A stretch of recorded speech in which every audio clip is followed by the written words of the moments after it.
Welcome to our series of videos addressing some commonly asked questions and nutrition facts. Hi, my name is Shona Wilkinson and I'm a registered nutritionist, and basically I'm just very passionate about anything to do with supplements. And I'm Lauren and I'm the head nutritionist here at Feel, and I love educating people on nutrition and how to improve their overall health. So today we're going to talk about debunking some food myths. So is it true that juices are really better for you than smoothies? Well, the main difference between juices and smoothies is that with smoothies you're using the whole fruit or the vegetable.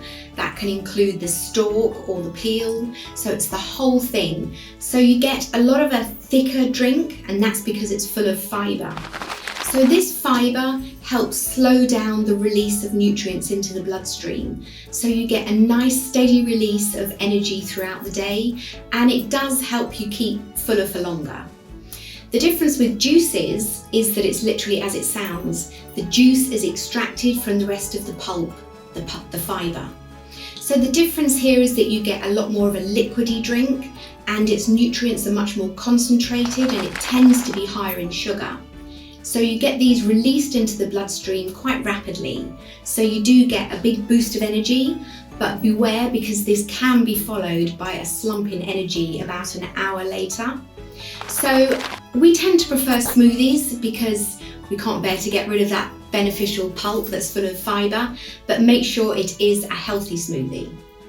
So what we tend to recommend is with a smoothie that you use about 3/4 vegetables. So this could be things like kale, spinach, watercress, cucumber, celery, all of these kinds of veg.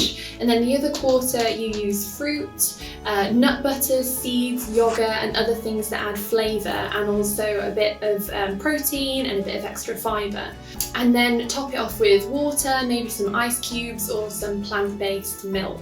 When it comes to juices, try to include more vegetables than fruit, and it's helpful if you have them with a meal to again support the release of a slower release of the sugars into your bloodstream. If you have any other food myths that you'd like us to explore, please comment below, and please click to subscribe and check out wearefeel.com for more information at the blog.